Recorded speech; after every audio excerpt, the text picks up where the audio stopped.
अस्सलाम वालेकुम स्टूडेंट्स, कैसे हैं आप सब। उम्मीद है सारे खैरियत से होंगे। तो टेस्ट सेशन हमारा चल रहा था 40 दिन केमिस्ट्री और उसका पहला टेस्ट था T1 दैट इज डिस्कशन। और इस T1 के अंदर जो आपके पास चैप्टर शामिल थे वो थे आपके पास इनऑर्गेनिक का chapter number 1 and chapter number 2। तो सबसे पहले एमसीक्यूज को डिस्कस करते हैं कि इसको कैसे सॉल्व किया जाएगा या इससे रिलेटेड एमसीक्यूज को किस तरह से सॉल्व किया जाएगा। डिस्कशन इंपॉर्टेंट इसलिए होती है क्योंकि इससे आपको अगर आप एक एमसीक्यूज डिस्कस करते हैं तो आपको कई एमसीक्यूज को सॉल्व करने का तरीका पता चलता है। तो इसलिए ज़रा इसको गौर कीजिएगा। अक्सर हम इसे इग्नोर कर देते हैं लेकिन आपने इग्नोर नहीं करना। ओके, फॉर एग्जांपल पहला एमसीक्यूज था, उसके ऑप्शन ये थे और आप अपना पेपर सामने खोल के रखें कि आप साइज के लिहाज से अगर देखें तो विच ऑर्डर इज करेक्ट। तो इसके लिए देखो मैग्नीशियम आ रहा है, स्ट्रोंशियम, बेरियम वगैरह आ रहा है, मतलब सेकंड ग्रुप बहुत ज़्यादा आ रहा है। तो मैं उसको यहाँ पे लिख लेता हूँ। हमें पता है, हमने याद किया था, बेटी मांगे कार स्कूटर बाप रे। तो ये आपके पास था सेकंड है। अब आपको ये भी पता है कि जब हम टॉप टू बॉटम मूव करते हैं तो याद रखिएगा आपके पास साइज जो है वो उसमें इजाफा होता है, रेडियस इंक्रीज होता है। तो मतलब आपके पास अगर देखा जाए पहला ऑप्शन के मैग्नीशियम का साइज स्ट्रोंशियम से ज़्यादा, तो ऐसा तो पॉसिबल नहीं है।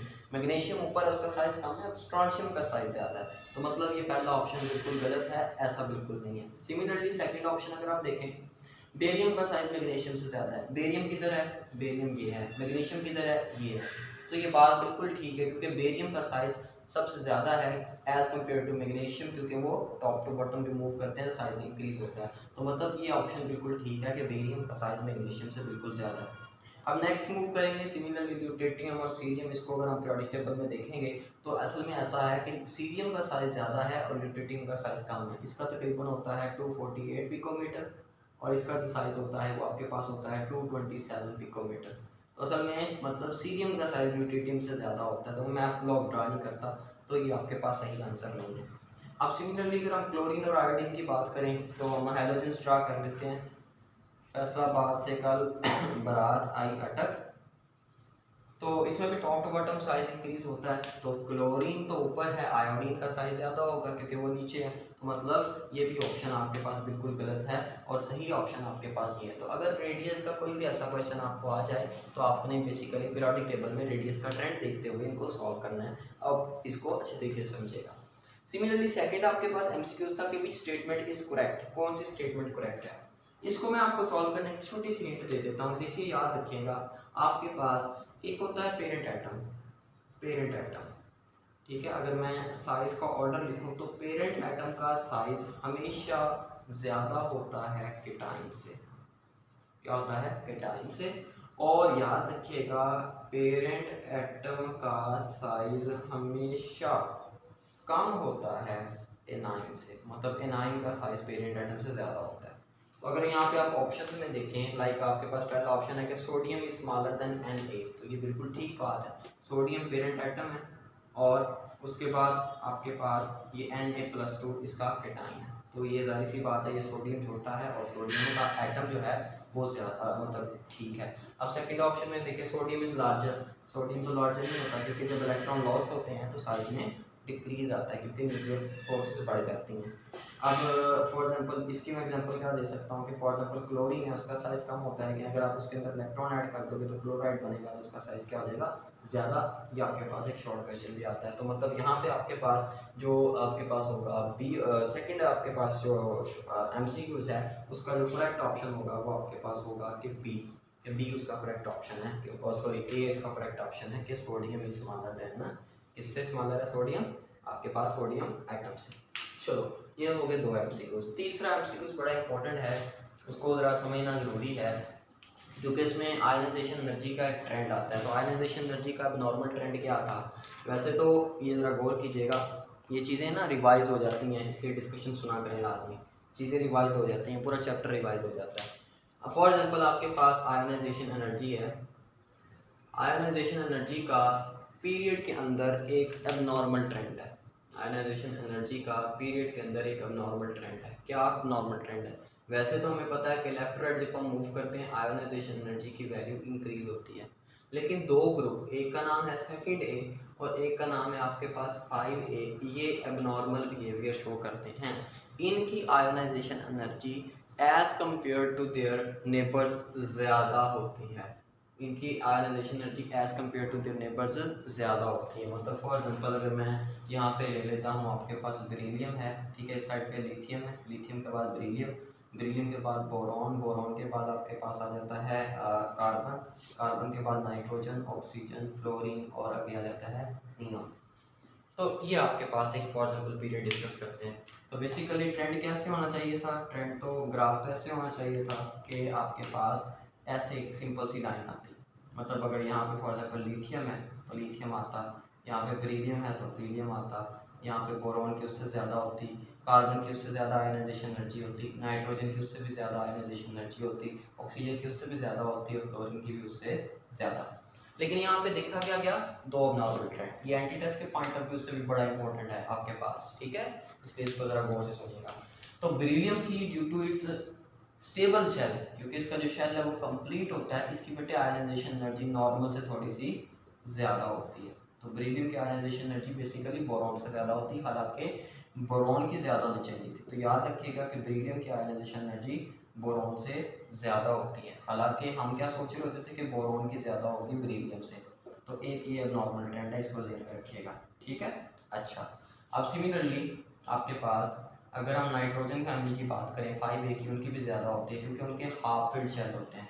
तो नाइट्रोजन की हम सोच तो रहे थे कि इतनी होगी, लेकिन वो बेसिकली थोड़ी सी ज़्यादा होती है, ठीक है ना, वो थोड़ी सी क्या होती है, ज़्यादा होती है। मतलब हम सोच रहे थे कि जो नाइट्रोजन की आयनाइजेशन एनर्जी है वो ऑक्सीजन से कम होगी, मतलब ऑक्सीजन की ज़्यादा होगी नाइट्रोजन से, लेकिन हकीकत में ऐसा नहीं है। हकीकत में अबनॉर्मल ट्रेंड नंबर 2 क्या कहता है कि नाइट्रोजन की आयनाइजेशन एनर्जी ऑक्सीजन से ज़्यादा है। तो अक्सर बच्चे ये जो आपके पास थर्ड एमसीक्यूज है, एमसीक्यूज नंबर है 3, एमसीक्यूज नंबर है 3, उसका आंसर लगा देते हैं डी, दैट इज ऑक्सीजन। तो वो सोच रहे होते हैं कि ऑक्सीजन की सबसे ज़्यादा है, लेकिन असल में नाइट्रोजन की आयनाइजेशन एनर्जी ऑक्सीजन से ज़्यादा होती है, क्योंकि ये एक अबनॉर्मल ट्रेंड है, ठीक है ना। तो ये आपका एक बड़ा इंपॉर्टेंट कॉन्सेप्ट है, इससे एमसीक्यूज आपके पास बन सकते हैं, इसलिए इसको भी आपने अच्छे से ध्यान में रखना है। तो ये आपके 3 एमसीक्यूज हो गए यहाँ पर। अब हम चौथे एमसीक्यूज पे मूव करते हैं कि उसके अंदर हमने क्या डिस्कस करना है। चौथा एमसीक्यूज का आपके पास hydration energy is minimum for, चलो वो तो बाद में देखते हैं। सिंपल सा रिलेशन जो मुझे पता है और आपको भी पता होना चाहिए, वो क्या है कि हाइड्रेशन एनर्जी जो होती है that depends upon charge to size ratio. अगर आपने इसको डिटेल में समझना है तो मैंने लेक्चर अपलोड किया, उसे देख लें। अब यहाँ पे देखें आपके पास है ऑप्शंस के अंदर क्या है, ऑप्शंस के अंदर आपके पास है सीजियम +1, आपके पास है फॉर एग्जांपल पोटाशियम +1, आपके पास है फॉर एग्जांपल यहाँ पे सोडियम और लिथियम +1, सोडियम भी +1 है और लिथियम भी +1 है। आपके पास ये 4 ऑप्शन दिए गए हैं आपको एमसीक्यूज में। अब देखो इनका एक चीज़ तो सेम है, और वो सेम चीज़ क्या है, इनका चार्ज। लाइक सीजियम +1 है, ये भी +1 है, ये भी +1 है, ये भी +1 है, मतलब चार्ज तो सबका सेम है, तो इस पर तो डिपेंड करेगी नहीं हाइड्रेशन एनर्जी। डिपेंड किस चीज़ पे करेगी, फिर साइज पे। और साइज का आपको क्या पता है, आपको अगर पीरियोडिक टेबल याद है तो क्या है पहला ग्रुप, हाली ने की रब से फरियाद, और टॉप टू बॉटम जब हम मूव करते हैं तो क्या इंक्रीज होता है, साइज इंक्रीज होता है, ठीक है ना। अगर टॉप टू बॉटम मूव करें तो साइज इंक्रीज होता है। तो साइज अगर बेटे इंक्रीज हो रहा है तो मतलब सीजियम का साइज सबसे ज़्यादा है, तो जिसका साइज सबसे ज़्यादा होगा उसकी हाइड्रेशन एनर्जी सबसे कम होगी। तो यहाँ पे पूछा क्या गया है कि किसकी हाइड्रेशन एनर्जी सबसे मिनिमम है, तो मतलब आंसर इसका क्या होगा आपके पास फिर सीजियम, इसका आंसर क्या होगा भाई, सीजियम। तो ये आपके पास हो गया आपका एमसीक्यूज नंबर। हमारे पास बेसिकली वो भी इंफॉर्मेशन बेस्ड ही है। which one of the following does not belong to alkaline earth metals, बहुत दफ़ा ये रिपीट हुआ पड़ा है। अल्कलाइन अर्थ मेटल्स किन्हें कहते हैं, जो 2A वाले एलिमेंट्स हैं, बेसिकली चैप्टर 2 पे जा चुके हैं। 2A वाले एलिमेंट्स उनको हम अल्कलाइन अर्थ एलिमेंट्स कहते हैं। अब उनमें क्या आ जाते हैं, बेटी बंगे कार स्कूटर बाप रे, उनके अंदर आ जाते हैं beryllium magnesium calcium strontium barium और रेडियम, ये एलिमेंट्स आ जाते हैं जिन्हें हम अल्कलाइन अर्थ कहते हैं। याद रखिएगा सेकंड ए को क्या बोलते हैं, अल्कलाइन अर्थ, और फर्स्ट ए को क्या बोलते हैं, अल्कली मेटल्स। तो आप ऑप्शंस में देख रहे हैं सारा कुछ है, बस एक नहीं है, और वो क्या है, Rn, दैट इज रेडॉन। ये आपके पास कहाँ पे है, ये तो आपके पास 8A के अंदर आता है, और ये एक नोबल गैस है, तो मतलब ये आपके पास अल्कलाइन अर्थ मेटल से बिलोंग नहीं करता। तो ऑप्शन ठीक क्या होगा, Rn। उसके बाद हाँ, अब उसके बाद एक एमसीक्यूज आ गया, वो है मज़ेदार एमसीक्यूज। वो एमसीक्यूज क्या है आपके पास कि which one of the following is deposited at cathode during the electrolysis of brine in Nelson cell. Nelson cell diaphragm cell की बात हो रही है, ब्राइन बनाते हैं, सोडियम क्लोराइड लें, NaCl लें, Na पॉजिटिव और Cl नेगेटिव में टूटेगा, और वाटर लेंगे तो H पॉजिटिव और OH नेगेटिव में टूटेगा। इन दोनों को इकट्ठा सोल्यूशन क्या कहलाएगा? Brine solution. मतलब आप पानी के अंदर अगर नमक डिसॉल्व कर देते हो that will be called as brine solution. तो अब क्वेश्चन इज दैट कि कैथोड पे कौन डिपॉजिट होगा। उसने पूछा जी हाँ जी कैथोड पे कौन डिपॉजिट होगा।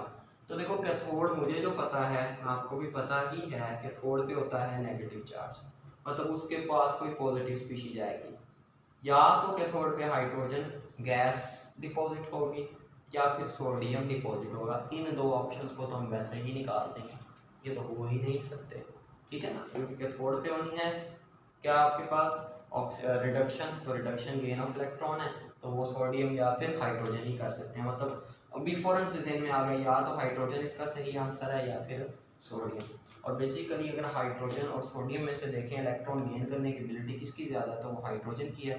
तो यहाँ पे आपके पास जो चीज़ बनती है असल में वो हाइड्रोजन गैस बनती है, ठीक है। बेसिकली याद रखिएगा इन नेल्सन सेल, जब हम नेल्सन सेल की बात करते हैं तो नेल्सन सेल के अंदर आपके पास कैथोड पे जो चीज़ बनती है दैट इज़ हाइड्रोजन गैस, और एनोड पे जो चीज़ बनती है दैट इज़ क्लोरीन गैस, ठीक है। और आपके पास एक और चीज़ जो रेजिड्यू बच जाता है दैट इज सोडियम हाइड्रोक्साइड, ठीक है, याद रखिएगा, this is the correct one. इसको याद रखिएगा, ये सारे के सारे तीनों के तीनों आपके पास क्या हैं, एमसीक्यू हैं। तो इसका आंसर यहाँ पे क्या होगा, hydrogen gas. Again which one of the following is the most important by product in the manufacturing of sodium chloride. अब देखिए सोडियम क्लोराइड बेसिकली बनता है नेल्सन सेल के अंदर, हाइड्रोजन गैस ठीक है बन रही है ओके, लेकिन यहाँ पे सबसे इंपॉर्टेंट जो आपके पास बाय प्रोडक्ट होता है दैट इज क्लोरीन गैस। अब इस क्लोरीन गैस को आगे हम ब्लीचिंग पाउडर बनाने के लिए, आगे कुछ और चीज़ें बनाने के लिए हम इसको बेचते हैं, क्लोरीन गैस को हम बेचते हैं नेल्सन सेल के दरमियान जो प्रोड्यूस होती है। तो this one is the most important product, ठीक है। सोडियम हाइड्रोक्साइड तो बन ही रहा है, लेकिन उसके साथ ये जो क्लोरीन गैस है ये बड़ी इंपॉर्टेंट है, तो इसलिए हम कोशिश करते हैं कि प्योर फॉर्म के अंदर बने ताकि हमारा फायदा हो जाए। तो मतलब ये आपके पास एमसीक्यूज हो गए, और देखिए एमसीक्यूज की डिस्कशन सुनने का फायदा क्या हुआ, उसके साथ और बहुत सारे एमसीक्यूज आपके क्लियर हो गए, तो डिस्कशन लाजमी सुना करें। अब आते हैं आपके शॉर्ट क्वेश्चंस पे, that is very important one. पहला शॉर्ट क्वेश्चन जो है कि why the cation the size of cation is smaller while the size of anion is greater than parent atom.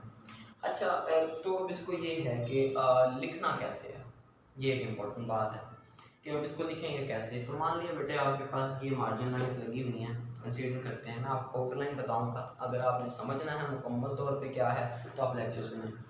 तो आपके पास पहले ये है कि वाई द मतलब size of cation is less while the size of anion is greater, मतलब ये ना दो शॉर्ट क्वेश्चन इकट्ठे पूछ लिए आपसे। तो आप सबसे पहले लिखेंगे साइज ऑफ केटाइन, ठीक है, ये हेडिंग बन गई।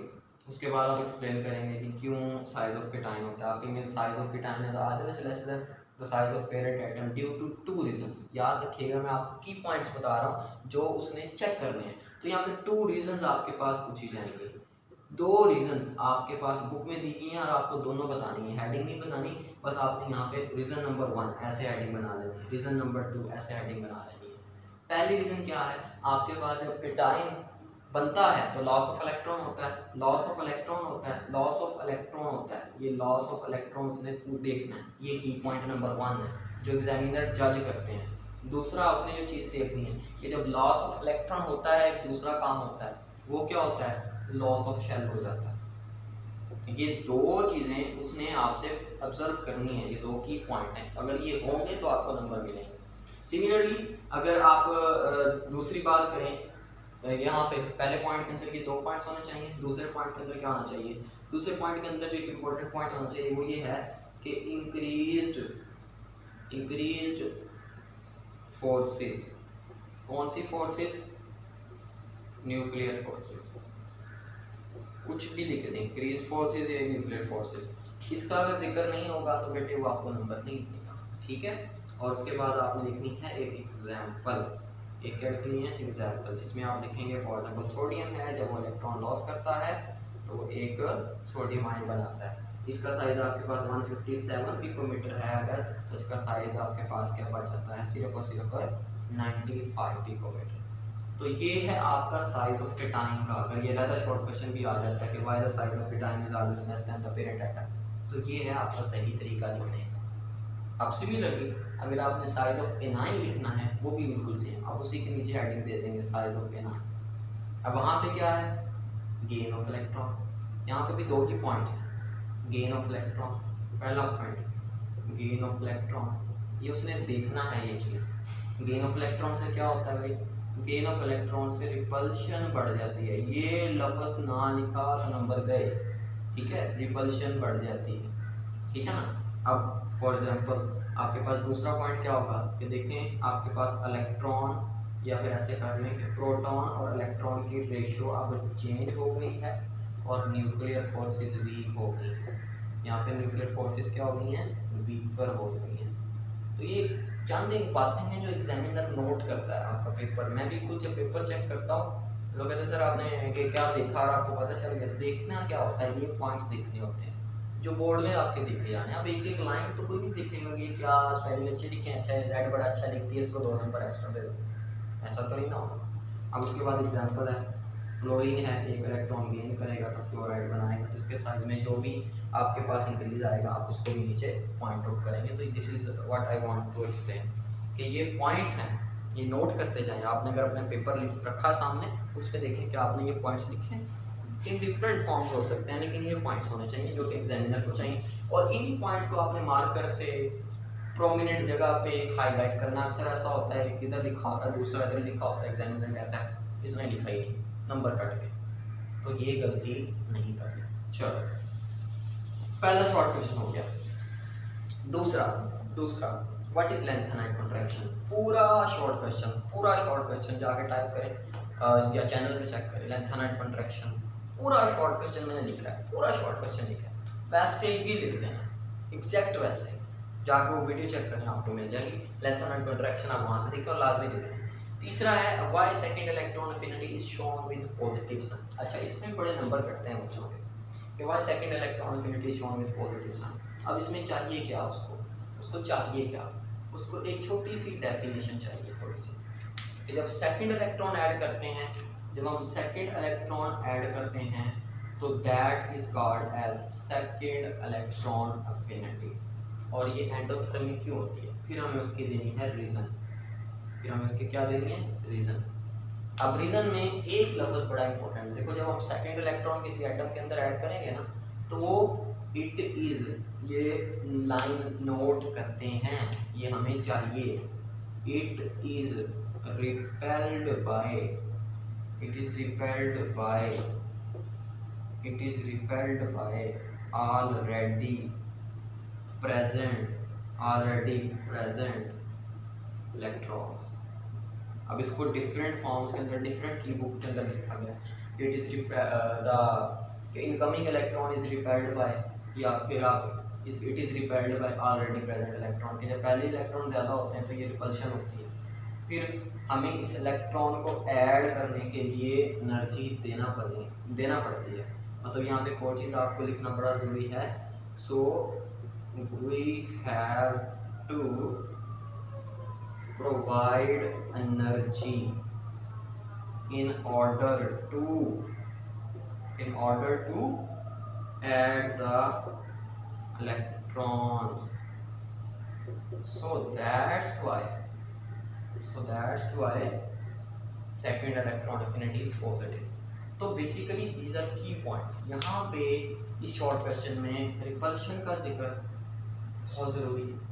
दूसरी इम्पोर्टेंट बात कि इस बात का जिक्र कि अब रिपल्शन है तो हमें एनर्जी देना पड़ती है, so that's why second electron affinity is positive. और फिर एग्जांपल दे देनी है, आपकी बुक ने कौन सी एग्जांपल दी हुई है, आपकी बुक ने ऑक्सीजन की एग्जांपल दी है कि जब पहला इलेक्ट्रॉन ऐड करते हैं तो आपके पास एनर्जी निकलती है, ठीक है, और जब दूसरा इलेक्ट्रॉन ऐड करते हैं तो आपके पास एनर्जी एब्जॉर्ब होती है। यहाँ पे प्लस में साइन है, यहाँ पे माइनस में साइन।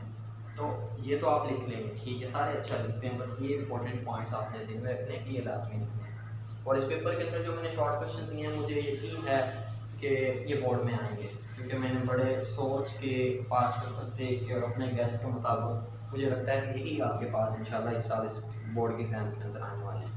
अच्छा, एक और शॉर्ट क्वेश्चन है और जो कि अक्सर मैं गलत करता हूँ या इसमें नंबर ही देता हूँ मैं, वो है आपके पास कि एक ऑर्डर दिया है बुक का, बड़ा इंपॉर्टेंट शॉर्ट क्वेश्चन है, बहुत बहुत इंपॉर्टेंट शॉर्ट क्वेश्चन है ये, कि जस्टिफाई करें कि ऑर्डर ठीक है हाइड्रेशन एनर्जी का। अच्छा ठीक है, सारे लिखते हैं। अब इसमें याद रखिएगा बहुत सारी की बुक्स लिखा हुआ है 4 डेंसिटी, बस 4 डेंसिटी है, ओके वो ठीक है, लेकिन बेटे you have to justify something great, अच्छे से जस्टिफाई करना चाहिए ना। तो आप ऐसे लिखेंगे, स्टार्ट किया हो कि जो भी लिखना है आप लिखिए, यहाँ पे एक चीज़ लाजमी शो करती है कि हाइड्रेशन एनर्जी, ये इक्वेशन लिखना बहुत ज़रूरी है, is directly proportional to charge and inversely proportional to size. इसको हम चार्ज डेंसिटी भी कहते हैं, जो बुक्स का रेफरेंस अगर मैं आपको दे दूँ, ठीक है ना। बुक्स ने क्या किया हुआ है कि एल्यूमिनियम की चार्ज डेंसिटी ज़्यादा है, इसकी वजह से उसकी हाइड्रेशन एनर्जी ज़्यादा, उन्होंने डायरेक्ट रिलेशन किया, लेकिन उन्होंने ज़्यादा एलेबोरेट नहीं किया। मेरा ख्याल है आपको एलेबोरेट करना चाहिए, क्यों, आपको बताना चाहिए। देखें एल्यूमिनियम के ऊपर चार्ज है +3, अब उसका चार्ज ज़्यादा है तो जाहिर सी बात है चार्ज ज़्यादा होने की वजह से उसकी हाइड्रेशन एनर्जी सबसे ज़्यादा है। मैग्नीशियम का चार्ज है +2 तो उसका चार्ज उसकी निस्बत कम है तो उसकी हाइड्रेशन एनर्जी उसकी निस्बत कम है। और अगर हम बात करेंगे सोडियम, तो सोडियम के ऊपर चार्ज और कम है, 1 है, तो उसकी वजह से उसकी हाइड्रेशन एनर्जी और कम है, ठीक है। उसके साथ उसकी values they the -4000 something that, जो भी। तो बेसिकली आप ठीक लिखते हैं, अच्छा लिखते हैं, लेकिन अगर आप ये इक्वेशन या सिर्फ इतनी भी ऐड कर देंगे, इशू नहीं है, ये इक्वेशन और नीचे वैल्यूज ऐड कर देंगे एल्यूमिनियम की, मैग्नीशियम की, सोडियम की, तो दैट विल बी ग्रेट, बहुत अच्छा हो जाएगा, मज़ा आ जाएगा, ठीक है ना।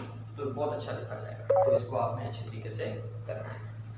नेक्स्ट अगर मैं मूव करूँ आपके पास, नेक्स्ट शॉर्ट क्वेश्चन कौन सा आपका, hydrogen can be placed at the top of first elements, तो वो बिल्कुल सिंपल है, आपको लेक्चर देखने उसमें आपको मैंने बताया हुआ है कि सिमिलैरिटीज हैं फर्स्ट ए के साथ, उसकी इलेक्ट्रॉनिक कन्फिग्रेशन मैच करती है, इलेक्ट्रॉन एस ऑर्बिटल के अंदर है, दोनों इलेक्ट्रॉन लॉस कर सकते हैं, दोनों हैलोजन्स के साथ मिलते हैं, तो 5-6 सिमिलैरिटीज आप 3-4 लिख दें तो बेस्ट होगा। हाँ, advantages of down cell, 3 advantage हैं, कोई सीधा कोई पुठा फंडा नहीं है, बिल्कुल सीधी सीधी बात है कि आपके पास ये एडवांटेजेस हैं और आपको वो 3 पॉइंट्स लिख देने हैं जो लिखे हुए हैं, कोई ज़्यादा एक्स्ट्रा लिखने की जरूरत नहीं है।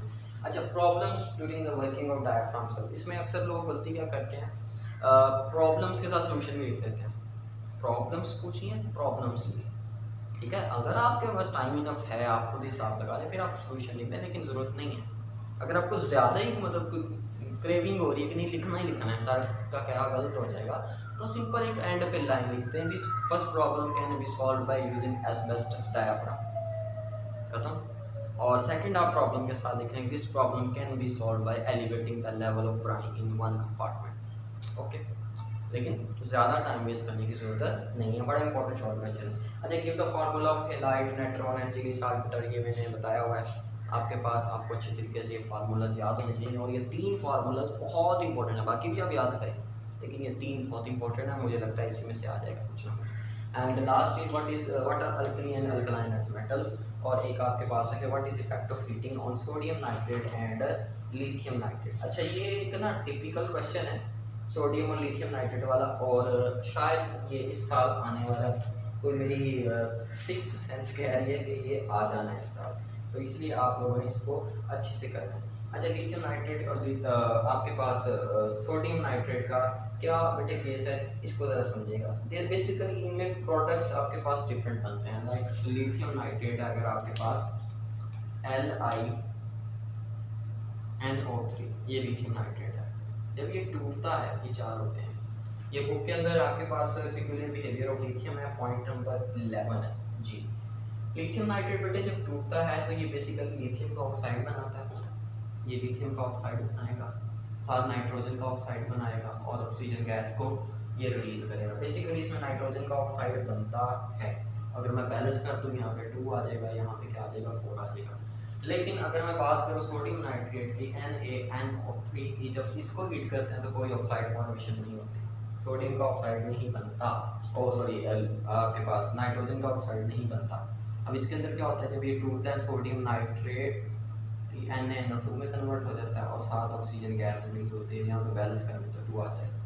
तो ये मुझे लगता है कि एक बड़ा इंपॉर्टेंट एमसीक्यूज भी है और शॉर्ट क्वेश्चन के तौर पर भी आ सकता है, इसलिए अच्छे तरीके से करिएगा। आखिरी शॉर्ट क्वेश्चन जो कि है अल्कली और अल्कलाइन अर्थ मेटल्स में डिफरेंस, दैट इज समवट जो आप गलत करते हैं। मतलब आप क्या लिखते हैं जी, first is god alkali metal and second is god alkaline earth metals, what the hell is this. इतना लिखने से आपको लगता है एग्जामिनर बड़ा खुश हो जाएगा, आपको गले लगाएगा, कोई 100 नंबर एक्स्ट्रा दे देगा। बिल्कुल ऐसा नहीं होगा, वो तो कहेगा ये क्या चवल है। तो अल्कली और अल्कलाइन अर्थ मेटल्स में जब भी डिफरेंस पूछा जाए तो लाइन लगा के लिखते हैं। क्या चाहिए मुझे, सबसे पहले तो मुझे इसकी डेफिनेशन चाहिए। वही फर्स्ट ए आपके पास अल्कली है, सेकंड ए अल्कलाइन। अब इसी डेफिनेशन के नीचे आपके पास लिखा हुआ है इसका ओरिजिन, इसका नेम कहाँ से है। अल्कली अरबिक ज़बान का लफ्ज़ है, वो जो बात की हुई बुक में वो लिखेंगे, और इधर आप लिखेंगे क्योंकि अर्थ के अंदर की क्वांटिटी ज़्यादा है और बेसिस बनाते हैं, that's why they are alkaline earth metals. उसके बाद एक बड़ी इंपॉर्टेंट चीज़ कि जब ये इलेक्ट्रॉन लॉस करते हैं तो एक इलेक्ट्रॉन लॉस करते हैं और M+1 बनाते हैं, ये आपने लिख दिया ना तो लेवल हो जाएगा, बहुत अच्छा हो जाएगा। और ये जब इलेक्ट्रॉन लॉस करते हैं तो ये 2 इलेक्ट्रॉन लॉस करते हैं और M+2 आयंस बनाते हैं, तो लेवल हो जाएगा। और नीचे आपने लिखी एग्जांपल्स लॉग है। पहले क्या है, इसकी एग्जांपल में क्या आएगा, अली ने की रब से फरियाद, और इसकी एग्जांपल में क्या आएगा, 3 पॉइंट्स बनते हैं किन के, और ऐसे लिखो ना, फलाना है। इसके क्या आएगा, बेटी मांगे कार स्कूटर बार लॉज, तो ऐसे लिखो ना, अच्छा लगेगा, हो भी जाएगा। तो ये शॉर्ट क्वेश्चन है, ये 10-12 जो शॉर्ट क्वेश्चन दिए हैं बड़े इंपॉर्टेंट है, इसको 6 से कर लीजिएगा। लॉन्ग क्वेश्चन भी, लॉन्ग क्वेश्चन बेसिकली मैंने 2 दिए थे, एक था preparation of sodium metal by down sir, वो अभी अपलोड नहीं किया, मैं अपलोड कर दूंगा। पोजीशन ऑफ हाइड्रोजन वो मैं आज अपलोड कर रहा हूँ, तो उसको आप अच्छे तरीके से देख लीजिएगा। पोजीशन ऑफ हाइड्रोजन जैसे लिखा है बेटे उसको वैसे ही लिखना है, कोई अपनी तरफ से कोई ज़्यादा लिखने की कोशिश नहीं करनी, क्योंकि वो काफ़ी लेंथी हो जाता है और उसका रिजल्ट क्या निकलता है आपसे पेपर मैनेज नहीं होता। हमेशा एक्स्ट्रा तब लिखें जब आपसे मैनेज हो रहा हो, आपको पता हो कि मैं मैनेज कर लूँगा या कर लूँगी। ठीक है, तो ये थी आपकी T1 की डिस्कशन, होप्स आपको ठीक लगा होगा। अभी ऐसे ही हो सकता है, रमज़ान का महीना है, तो इंशाल्लाह फिर हम T2 की डिस्कशन अपलोड करेंगे। आज आप T2 का टेस्ट करें और इंशाल्लाह फिर कल उसकी डिस्कशन भी अपलोड करेंगे। तो दुआ में याद रखिएगा बेटे। Thank you very much. अल्लाह हाफिज़, अस्सलाम वालेकुम।